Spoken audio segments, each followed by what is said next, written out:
Standing at my father's funeral, watching my brother Colton march toward the microphone with his phone raised high, I knew my life was about to shatter. But I also knew something he didn't. The full recording on that phone would destroy him, not me. The funeral home had that specific smell that makes your stomach turn. Not death exactly, but flowers trying too hard to cover grief. Lilies and roses and carnations, all competing to mask what we were really doing here. Saying goodbye to Vernon Reeves, my father, the man who built half this town with his bare hands and a stubbornness that could move mountains. I'm Thora Reeves Carpenter, 34 years old, mother of 2, wife to a patient man named Garrett, and until 3 days ago, daughter to a living father. Now I stood in the front row of Mercy Lutheran Church. My black dress still creased from the department store bag, watching my brother Colton pace near the altar like a caged animal. Colton had always been intense. 4 years older than me, he'd gone from protective big brother to something else entirely after Dad remarried. At 38, he owned the largest real estate development company in the county, had a house worth more than most people's retirement funds, and somehow still believed everyone was out to steal what was his, including our stepmother Nadine, who was currently sobbing into a handkerchief 3 seats down from me. "Mommy, why is Uncle Colton walking around like that?" my daughter Piper whispered, tugging at my sleeve. At 9, she noticed everything, but understood only half of it. "He's upset about Grandpa," I whispered back, though upset didn't begin to cover what I saw in my brother's eyes. My son Felix, 12 and trying so hard to be strong, sat rigid beside his father. Garrett had his arm around both kids, creating a protective barrier between them and whatever was about to happen. Because something was about to happen. I could feel it in the air, thick as the humidity that makes August in Missouri feel like breathing through a wet towel. The church was packed. Dad's employees filled the back rows, men and women who'd worked at Reeves Manufacturing for decades. His poker buddies sat together in their identical black suits, looking lost without a deck of cards between them. The entire Rotary Club had shown up, along with half the city council and most of Main Street's business owners. Vernon Reeves hadn't just lived in this town, he'd been part of its foundation. Pastor Williams was midway through reading Psalm 23 when Colton stopped pacing. He pulled out his phone and my blood went cold. I recognized that look. It was the same expression he'd worn when he told Dad that Nadine was cheating on him. She wasn't. The same face he made when he accused me of manipulating Dad into paying for my kids' summer camp. I hadn't. "Before we continue," Colton's voice cut through the pastor's words like a chainsaw through prayer. "Before we stand here and pretend everything is fine, everyone in this church needs to know the truth." Pastor Williams stopped mid-verse, his finger still marking his place in the Bible. The congregation shifted, that uncomfortable rustle of 200 people suddenly paying attention. "My father didn't just die," Colton announced, holding his phone above his head like evidence in a courtroom. "He was murdered. Murdered by someone in this room, someone he trusted, someone he loved." Nadine gasped. Her sister Ramona grabbed her hand. I felt Garrett's body tense beside me, ready to stand, but I touched his knee gently. "Wait. Let him finish. Let him show everyone exactly who he's become." 3 weeks ago," Colton continued, his voice gaining strength from the shocked silence, "I was at my father's house. I was in his study, fixing his computer because the man could build a factory from scratch but couldn't figure out Windows updates. That's when I heard it. A conversation that changed everything. A conversation that proves my sister Thora killed our father for money." Every head in the church turned toward me. 200 pairs of eyes, some shocked, some disbelieving, some already hungry for scandal. Mrs. Henderson, who'd taught me in 3rd grade, pressed her hand to her chest. Jorge Martinez, Dad's best friend since high school, half stood from his pew. "That's a lie!" Felix shouted, jumping to his feet before Garrett could stop him. "My mom would never hurt Grandpa." "Sit down, Felix," Colton said, his voice artificially gentle, the tone you'd use with a dog you didn't trust. "You need to hear this too. You need to know what kind of person your mother really is." I stayed seated, my hands folded in my lap, watching my brother perform his one-man show. Because that's what this was, a performance. Colton had always needed an audience for his accusations, and now he had the biggest one of his life. "I recorded it," he said, waving his phone like a prophet with a tablet. I recorded her exact words, and I think Vernon Reeves deserves to have the truth told at his funeral. I think he deserves justice. This is inappropriate. Pastor Williams finally found his voice. This is a house of God, not a courtroom. God wants the truth told, Colton shot back. Doesn't the Bible say the truth will set us free? Well, here's the truth. He pressed play on his phone, turning the volume to maximum. The church's acoustics, designed to carry hymns to heaven, carried my voice to every corner instead. I wish Dad was dead. 5 words, clear as spring water, undeniably my voice. The reaction was immediate. Gasps rippled through the congregation like wind through wheat. Someone dropped a hymnal. Ramona shot to her feet, pointing at me with a shaking finger. People actually, physically stepped away from me, as if whatever had made me say those words might be contagious. Mom! Piper's voice was tiny, confused, breaking, but I didn't move, didn't speak, didn't defend myself, because I knew what came next on that recording. And so did Colton. The question was, would he play it? The morning of Dad's funeral arrived with unexpected sunshine, the kind that felt wrong for saying goodbye. Light streamed through the windows of my childhood bedroom, illuminating dust motes that danced like memories I couldn't quite catch. I stood in front of the mirror, zipping up the black dress I'd bought just 3 days ago when the heart attack took him. The zipper stuck halfway, and I fought with it, my hands shaking not from grief, but from exhaustion. I hadn't slept more than 6 hours total since the hospital called. "You ready for this, Thora?" Garrett asked from the doorway, already dressed in his charcoal suit, the one he'd worn to our wedding 12 years ago. Time had been kind to my husband, a few gray hairs at his temples, laugh lines that deepened when he smiled, but still the same steady presence who'd held me together through every storm. "Ready isn't the word for burying your father," I said, finally winning the battle with the zipper. "But I'll manage. I always do." That was the family motto, really, the Reeves way. We managed, we endured, we built things that lasted. Dad had taught me that while teaching me to change oil in the garage, his hands covered in grease, explaining that maintaining something was just as important as building it. "Anyone can start something, Thora girl," he'd said. "The real test is keeping it running when parts start breaking down." Vernon Reeves had been larger than life, though not in the way people usually mean. He stood 5'8" in work boots, had a belly that proved he enjoyed Nadine's cooking, and his idea of fashion was clean jeans and a shirt without stains.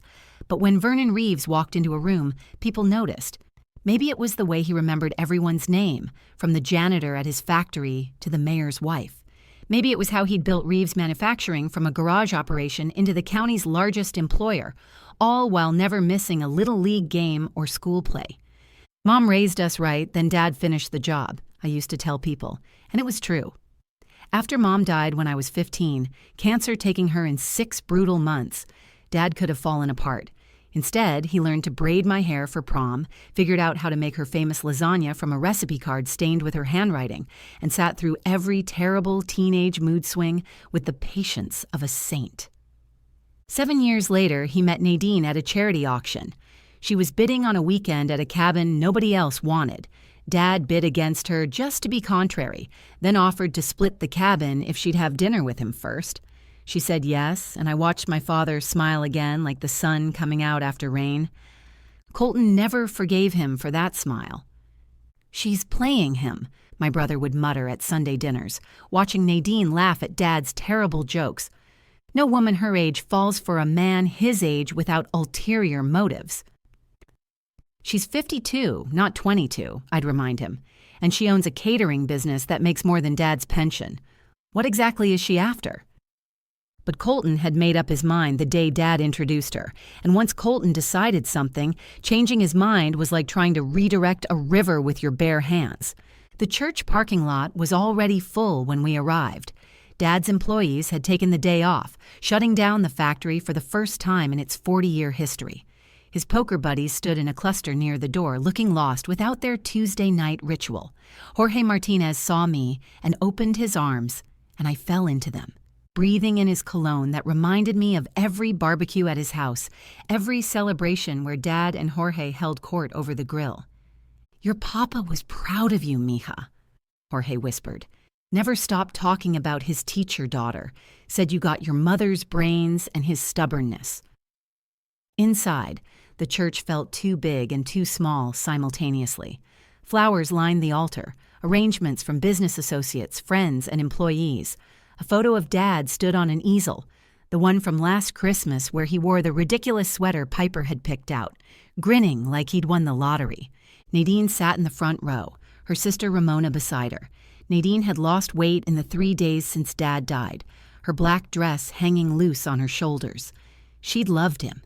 Anyone with eyes could see it in the way she'd watched him, laughed at his stories she'd heard a dozen times, rubbed his shoulders when his arthritis acted up. Colton sat 3 seats away from her, maintaining that careful distance he'd kept for 8 years. He wore an expensive black suit that probably cost more than most people's monthly mortgage. His real estate success displayed in every perfectly tailored line. But success hadn't made him happy. If anything, it had made him more suspicious, more convinced everyone wanted what he had. My children sat between Garrett and me, Piper clutching a picture she'd drawn of Grandpa, Felix trying to look older than his 12 years. The church filled behind us, voices hushed, programs rustling, everyone gathering to say goodbye to a man who'd helped build the very foundation of our town. The last person I expected to see walk in was Beatrice Chen, Dad's lawyer's assistant. She nodded at me, then whispered something to Stan Morrison, who was already seated. Stan's face went pale, and he looked directly at Colton. Something was coming. I could feel it building like pressure before a storm. The service was beautiful until Colton stood up during the open remembrance portion. Pastor Williams had just invited people to share memories, expecting the usual parade of heartfelt stories about Vernon Reeves's generosity and spirit. Instead of walking to the podium like everyone else who'd spoken, Colton stayed in his pew, his voice cutting through the sanctuary like a blade through silk. "Before we continue celebrating my father's life, everyone here needs to know the truth about his death." The words landed like a bomb in the peaceful sanctuary. Pastor Williams froze mid-step, his hand still extended toward the microphone. The soft weeping that had provided a backdrop to the service stopped entirely. Even the children seemed to sense that something terrible was happening. "Colton, this is not the time," Nadine said, her voice hoarse from crying. She half stood, then sank back down when Colton turned his glare on her. "It's exactly the time," he said, pulling his phone from his suit pocket.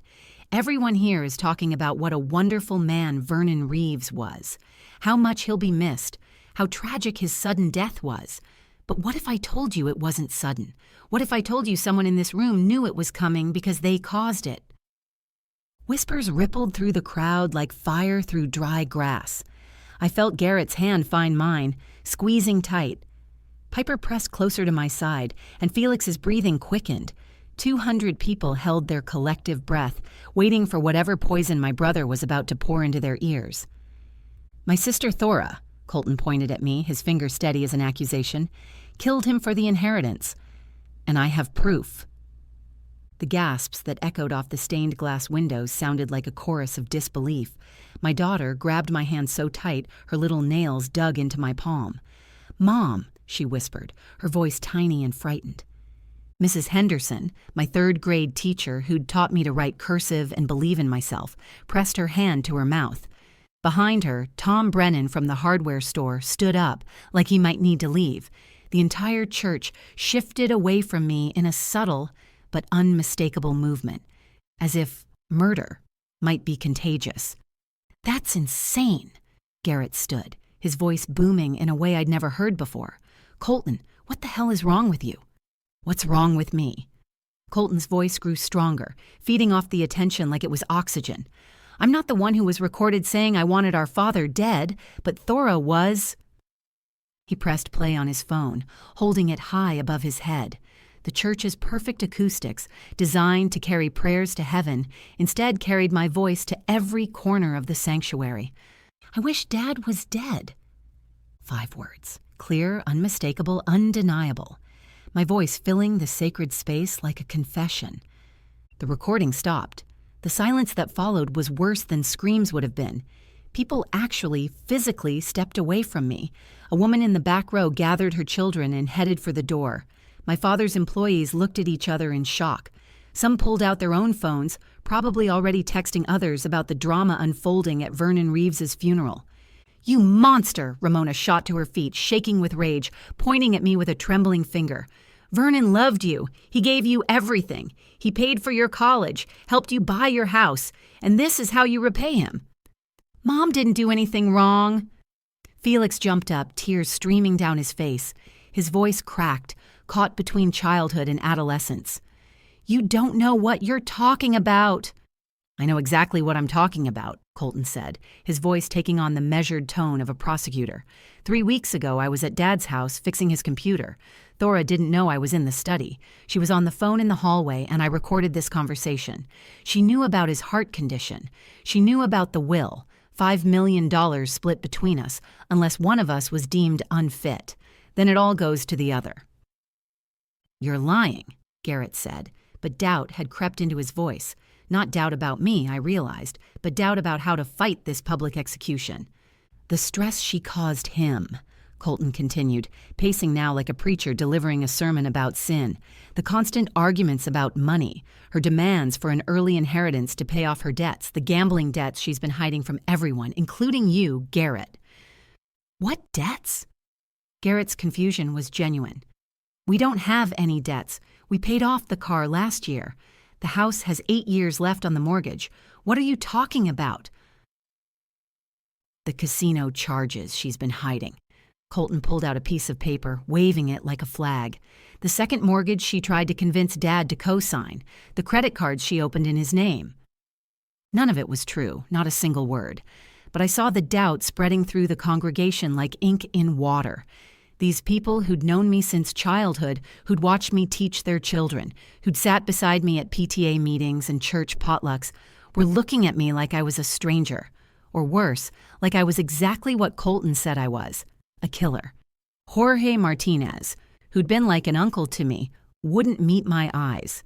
The principal of my school, Dr. Patterson, was typing furiously on her phone, probably already calculating the damage control needed if one of her teachers was accused of murder. Even Pastor Williams looked uncertain, his Bible clutched to his chest like armor against the ugliness spreading through his church. "She killed him," Colton said, his voice breaking with what sounded like genuine emotion. "My sister killed our father for money, and I have the recording to prove it." I stood slowly, my legs surprisingly steady beneath me. The black dress that had felt appropriate an hour ago now felt like evidence of guilt, as if I'd been preparing for this funeral longer than 3 days. Piper tried to hold me back, her small fingers grasping at my hand, but I bent down and kissed her forehead, tasting the salt of her tears. "It's okay, baby," I whispered to her. "Mommy's gonna fix this." The walk to the microphone felt like crossing a battlefield. Every eye in the church tracked my movement. Some people pulled back as I passed their pews, as if I might contaminate them with whatever evil my brother had convinced them lived inside me. My heels clicked against the marble floor, each step echoing in the terrible silence. Even the birds outside seemed to have stopped singing. When I reached the podium, I adjusted the microphone with steady hands. The small technical action gave me a moment to look at my brother, really look at him. His face was flushed with triumph, his eyes bright with the satisfaction of someone who believes they've already won. He'd been planning this, I realized, not just for days, but probably for weeks, waiting for the perfect moment to destroy me in front of everyone who mattered. "Colton," I said, my voice carrying clear and strong through the speakers, "play the full recording." His confidence flickered like a candle in wind. "This is all that matters. You said you wished Dad was dead." "Play the full recording," I repeated, gripping the edges of the podium. "You have more on that phone. I know you do because I remember that entire conversation, every word of it." "The relevant part has been played," he said, but his voice had lost some of its prosecutor's certainty. "The relevant part?" I turned to address the congregation, making eye contact with as many people as I could.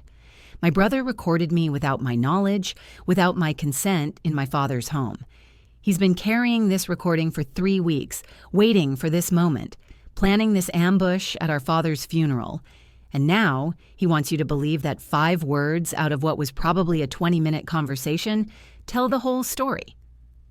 Those 5 words say everything, Colton insisted, but sweat had begun to bead on his forehead. Then you won't mind playing the rest, I said, unless you edited it, unless you deliberately cut out the context that would explain those words.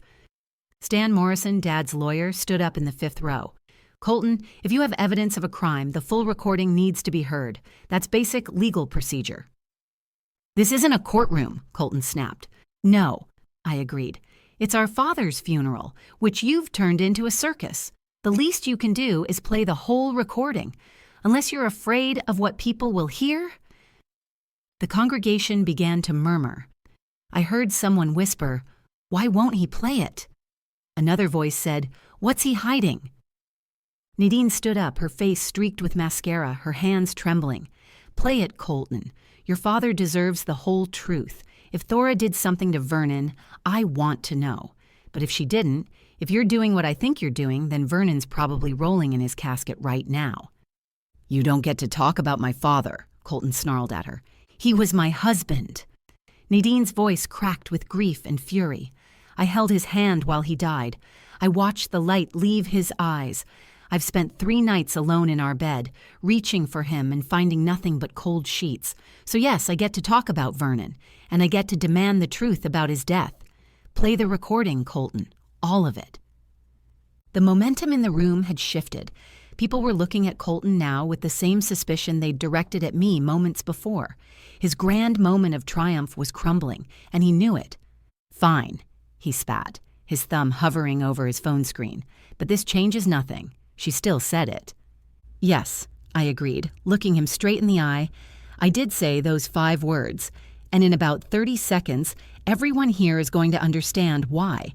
They're going to understand what kind of son you really were to Dad, what kind of brother you've been to me, and what kind of man you've become. Colton's hand shook as he held the phone. The congregation leaned forward collectively, waiting for the truth that would either condemn me or save me. Felix stood up beside his father, his 12-year-old frame trying to look protective. Piper had buried her face in Garrett's chest, unable to watch but unable to leave.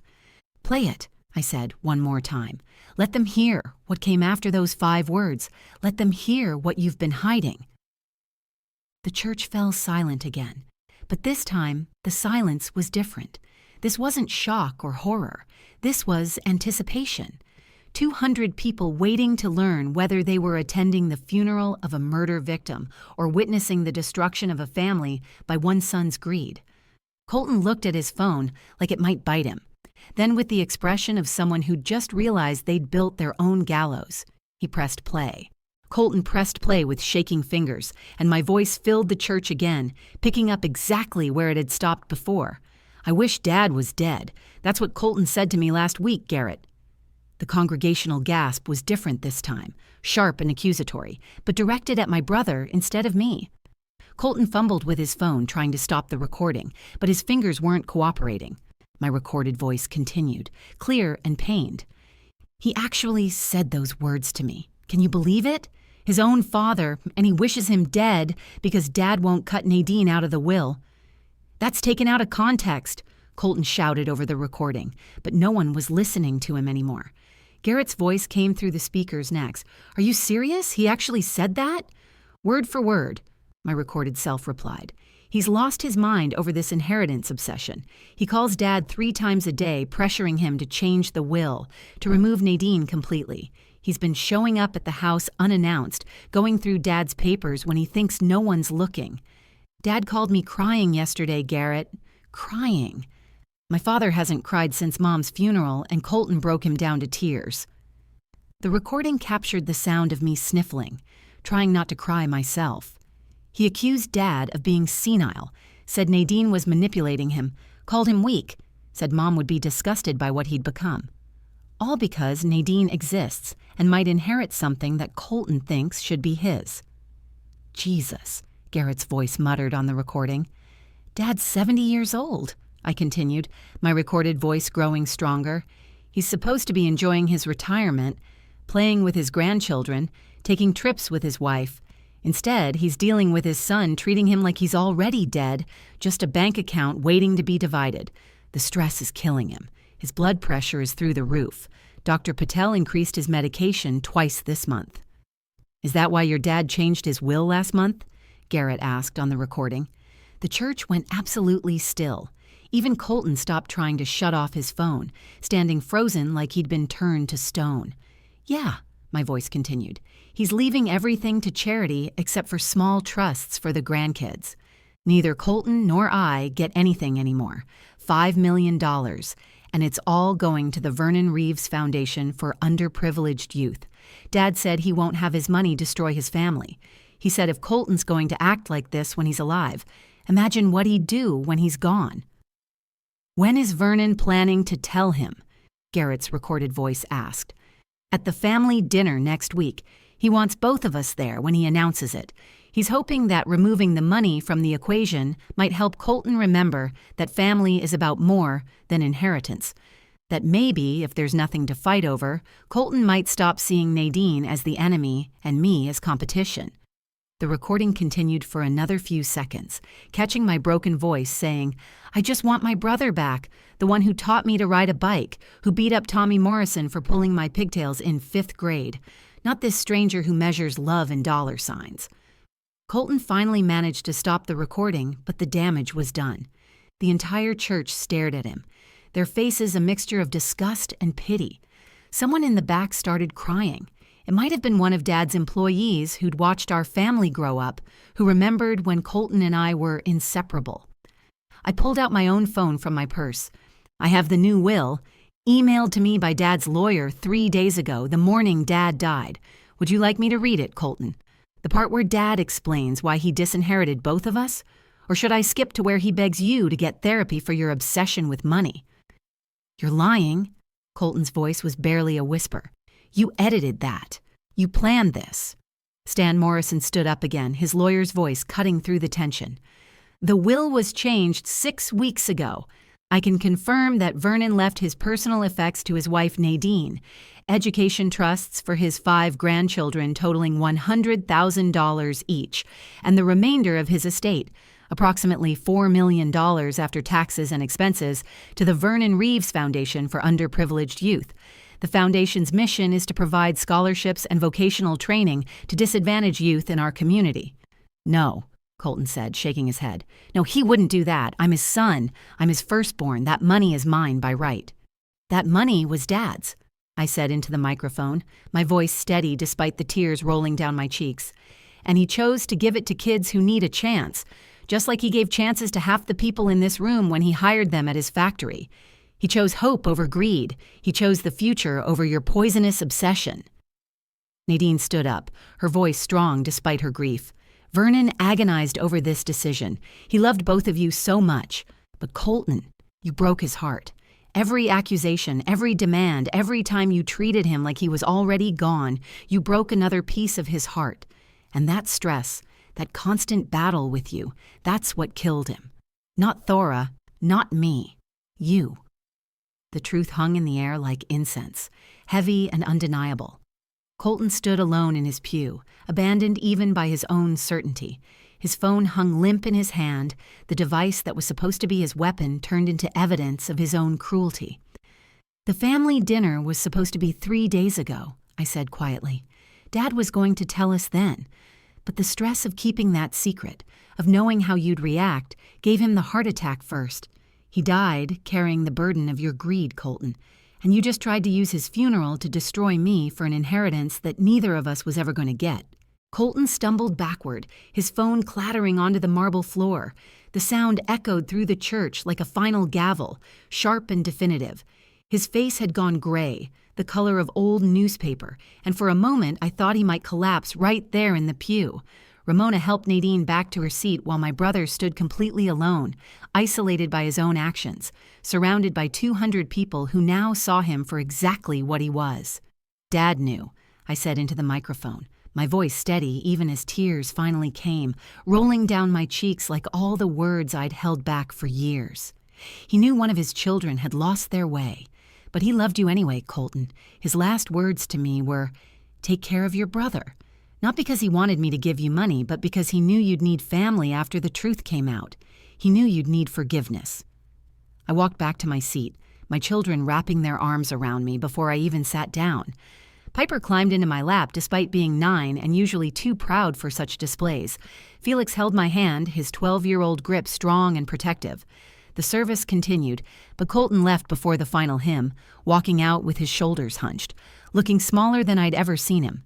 That night, after we'd buried Dad and held the reception without Colton, after everyone had shared their real memories of Vernon Reeves and the man he truly was, my phone buzzed with a text. 2 words from my brother. "I'm sorry." Just that. 2 words trying to carry the weight of a relationship he'd destroyed, a father he'd tormented, a family he'd tried to tear apart. I stared at those words for an hour before responding with 3 of my own. "Get help, Colton." Nadine surprised everyone the next week. Despite everything, she insisted on giving Colton and me each $50,000 from her personal savings, money she'd earned from her catering business long before she met Dad. "Your father would want you to have something from our life together," she said, "something untainted by lawyers and wills and greed." I donated mine to Dad's foundation immediately. It felt right, adding to his legacy of helping kids who needed a chance. Colton, I heard through Jorge, used his for therapy, intensive therapy, the kind where you face the worst parts of yourself and try to build something better from the ruins. The recording still exists on both our phones, a digital monument to how quickly family can turn to enemy when money enters the equation. But it's also proof that the whole truth matters, not just the pieces we choose to hear. Dad's funeral became the story everyone in town tells about the danger of greed, but for me, it's the story of the last gift my father gave us, the chance to see ourselves clearly, even if that clarity came at the worst possible moment. 6 months later, on a cold February morning, my doorbell rang. Colton stood on my porch with a box of Dad's tools, the ones from the garage, the ones Dad had taught us both to use when we were kids. His hands shook as he held the box, and he'd lost weight, looking more like the brother I remembered from childhood than the bitter man he'd become. "I thought Felix might want to learn," he said quietly, his voice rough like he'd been crying. "The way Dad taught us, with patience, with love, without keeping score." I looked at him for a long moment, remembering the brother who'd walked me down the aisle at my wedding when Dad was too emotional to do it steadily. The brother who'd held my hand at Mom's funeral, the brother who'd existed before money poisoned everything he touched. "Felix is in the garage," I said, stepping aside. "Garrett's teaching him to change oil, but he's not as good at explaining things as you were." Colton's eyes filled with tears. "I don't deserve this." "No," I agreed. "You don't." But Dad believed in second chances. He believed in redemption. And if I don't let you try, then his last words to me meant nothing. I let him in, because that's what Dad would have done. That's what love does. It plays the full recording, even when the truth hurts, and then finds a way forward anyway. Not because people deserve forgiveness, but because holding on to anger is like drinking poison and expecting the other person to die. Dad taught me that too, in his own way, by loving us even when we didn't deserve it. The Vernon Reeves Foundation has sent 17 kids to college now.